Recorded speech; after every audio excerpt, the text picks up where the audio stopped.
Hello everybody, my name is Aud and welcome back to the Aud Narrations channel. Today we're reading a story about a guy who's decided it's over. He's decided to leave her. If you enjoy these videos and want to see more, make sure to hit the subscribe button. Alrighty, let's make a start. Over the past few days, I've tried my hardest to forgive her and move past her digression, but I just couldn't. The one girl who had the privilege of my out-and-out trust decided to break it by letting her temporary carnal desires get the best of her. She's done everything she possibly could to stop me from leaving her for good, but yesterday the gravity of her actions probably manifested itself when she finally acquiesced to the fact that getting me to go back to loving her the way I used to is a fool's errand. To her credit, she didn't throw the cheater's book at me. Contrary to the belief across quite a bit of the commenters on my previous post, never labelled her actions to be a mistake. She still maintains that she doesn't know the true reason behind her actions except for wanting to experience the feeling of being with someone else who's not me. She'd back up anything and everything I'd tell her to, both sets of parents. She was okay with losing our mutual friends if it meant I'd stay.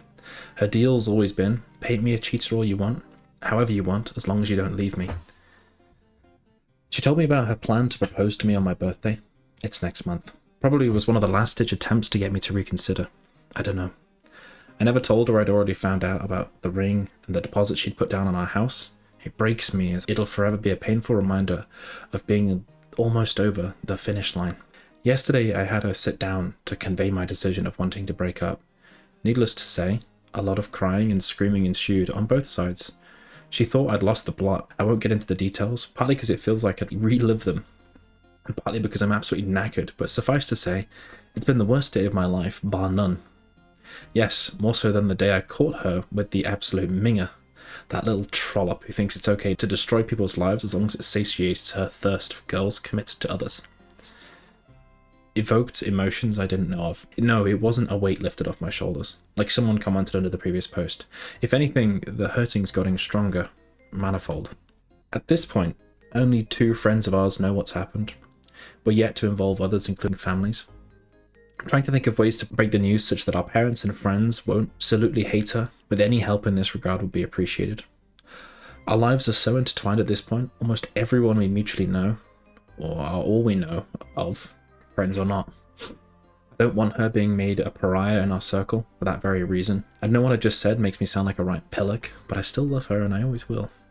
I don't know when I'll move on yet, but I imagine it could be very soon, because my parents won't let me stay with her for long, if at all, once they're made aware of the proper roller coaster my life's been over the past few weeks. Lastly, I was overwhelmed by the support I received on the previous post, both in the form of comments and DMs. I wasn't able to respond to and read through many for obvious reasons, but thank you anyway for reaching out. I'm about to close what would probably end up being the most beautiful chapter in my life, despite it having gotten poignant towards the end. I wish no one who's reading this has to experience my ordeal, and if you already have, I'm sorry. I feel your pain. In regards to not making her a pariah for your friends, probably the best thing to do if you want to protect her reputation like that is just to say that, we've broken up. You don't actually have to explain everything to your friends if you really want to protect her that much. But be warned, because she might be playing the long game here, potentially, and want to poison the well. Once you've broken up cleanly, start to talk about you behind your back to your friends and ostracize you in the process. Obviously, you can't do that with your parents, but your friendship group, it's quite difficult. And if you then come out going like, oh, she is a cheater, she will have probably helped them rationalize as to why she's done it in the first place. So just be warned. Don't play checkers if she's playing chess. Anyway. So, someone's left a comment here saying, there's too much to unpack up front. I'm so sorry you're dealing with this, and I wish you all the best. But I do want to highlight something. It may help you reframe things a bit. I know it did with me 20 years ago when I went through something similar with my fiancé at the time. It'll forever be a painful reminder of us being almost over the finish line. This is a view so many people hold of marriage, but it is not the finishing line. If anything, it's the starting line of a marathon. Marriage is a long and ongoing process. Getting married isn't the end, it's just the beginning. The beginning of a lot of hard work, and the person you choose to start that journey with is extremely important. Just remember, this isn't a trip up at the finish line. This is a change of plans before you start the race. OP replied saying, I know. Marriage wasn't our end goal, but certainly was the culmination of our relationship phase. It was a matter of when and not if. Someone else left a comment saying, "Hi OP, I had a feeling this is where you were going, and I know how hard it was for you to make this decision, considering the history of the two of you had. But for her to do this when she knew she would have been proposing to you just shows how calculated this was. She wanted to get some strange before getting engaged to you, and she did. She was going to ask you to commit yourself for life while stealing your agency to make an informed choice. As I've said to you many times, you will find another love, and this one may just be a football fan.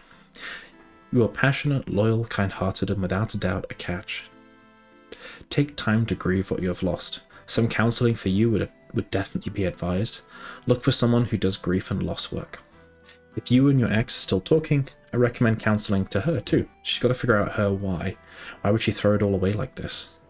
And you are not closing the most beautiful portion of your life. You are closing a chapter that was full of beauty.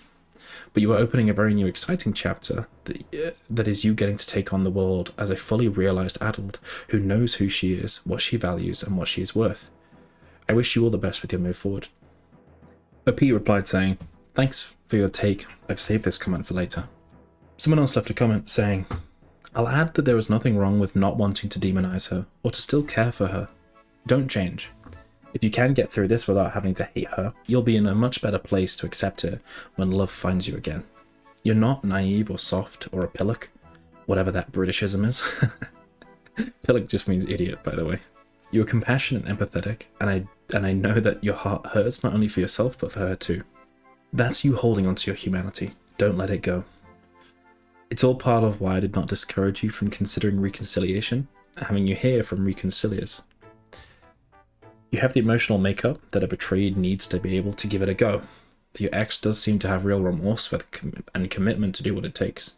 And maybe if this was 10 years from now and you had a marriage, house, kids, etc., you'd make a different choice. But you are at a singular time of your life where so many opportunities are open to you. Simply put, cheaters rarely ever change, and they won't change without being held accountable for their reprehensible behaviour. The truth of the situation should be told that the chips should fall where they may. She needs help to work out how she was able to conceive and execute this plan of such heinous nature. The fact that she's capable of such cold and calculated deviousness speaks to a flaw in her character that needs to be addressed if she wants to ever be a safe partner for anyone and build a happy and healthy long-term relationship in the future. People, rightly so, judge other people for engaging in heinous behaviour. You don't need to crow from the rooftops about what an awful human being she is, betraying you in this manner. She did, but neither of you should gloss over how heinous it was, because you still love some part of her." Someone else left a comment saying, "Cheaters cheat for one reason, because they want to cheat. It's a conscious, selfish choice. She isn't a good person who made a mistake. She's a person who repeatedly made the choice to stab you in the back and betray you. She looked you in the eyes and lied to your face. She betrayed trust. She's killed the relationship dead, and she wants something selfish. Can people come back from that? Yeah, it's possible that someone cheats once and realizes how awful it was, that they caused so much damage to others and will never do it again. That isn't her, though. She not only cheated once, she also planned out moving this person in while you were away so she could repeat the cheating over and over again in the bed you shared with her. She made a detailed plan of how to betray your relationship repeatedly and only got caught because you didn't tell her you were coming home early. How do you come back from this? So yeah, she may have got you a ring and she may have put down payment on a house, but she also put an equal amount of effort into putting a knife into your back too. Guilt and remorse are two very different things, and it sounds like she's very upset for losing you, but is she remorseful for all the harm she did to you? Cheating really is a form of abuse, and it's a massive disrespect of the partner. It's not a whim or a mistake, it's a choice, and it's a choice that says at the moment she doesn't give a crap about you at all. Maybe she thought that if you didn't know it wouldn't hurt you. But how disrespectful is that? Does that point to there being other cheating occurrences you just never found out about? She's a proven liar, not like you can trust her word on anything she says at this point. Good for you in realizing this isn't something you can fix, but really shouldn't make excuses for her or try to play it off as there's anything good or positive about her at this point. She put a knife in your back and didn't care about it until she got caught. Actions speak louder than words of a cheater. You are liable to find out a lot more about you didn't know as time goes on.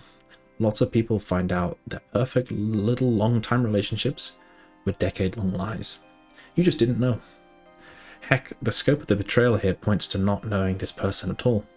Stay strong and put yourself first. Don't worry about her or what happens because of this. That's her cross to bear, not yours.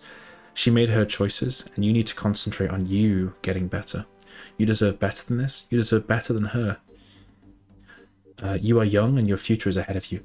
Leave her in the past because that's where she belongs. Wise words. Okay, OP, it's a tricky situation. But what would you do in OP's shoes? What would you tell OP to do? Let me know in the comments. If you enjoyed this video and want to see more, hit the subscribe button to make sure you don't miss the latest upload. Alrighty, we'll have to finish there for today. Thank you very much for listening, and I will see you in the next one. Bye-bye.